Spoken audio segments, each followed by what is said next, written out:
Сейчас мы можем только гадать, что было бы, как бы было. Ну, любые испытания, они человеку даются для того, чтобы он просто стал чуть сильнее. Я думаю, что эти ребята через эти испытания пройдут, и мы еще увидим и здесь их на внутреннем, будем говорить так, на внутренних соревнованиях, и на международных тоже.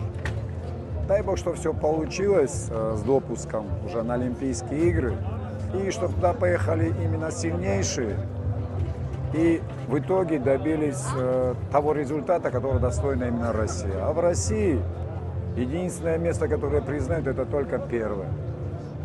И дай бог, чтобы это все получилось. Я думаю, что то, что сейчас провели, хорошие схватки, очень интересные схватки. Чуть-чуть, наверное, Осетия не добрала то, что должна была добрать.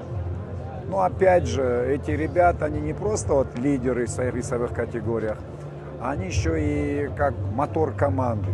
А машина без мотора, она особо вперед не едет, только если с горы ее спустить и все.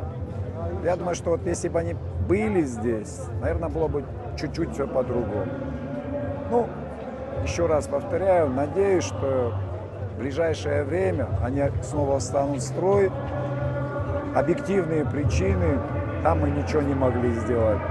И впоследствии, я думаю, что за счет этой конкуренции, которая сейчас на внутренних соревнованиях, будет и большой результат. В целом, ну, даже вот на Эрыгинске было именно доминирование Дагестана.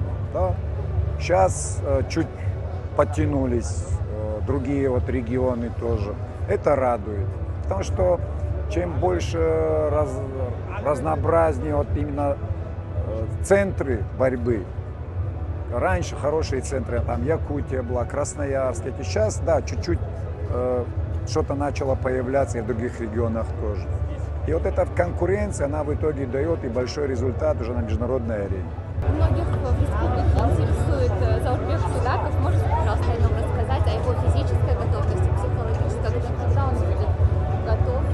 Ну, я думаю, что он, наверное, сам хотел бы и сейчас даже побороться. Вот, пока, конечно, до лучших кондиций, ну, пока чуть, не скажу, что далеко, то, что много он добирает за счет своего характера, железного, так скажем.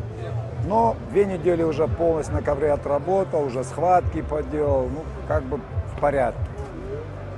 Я думаю, что еще 2 недели, 3 недели, месяц, и он будет уже в прежних кондициях, полных, чтобы мы уже ни в чем не сомневались.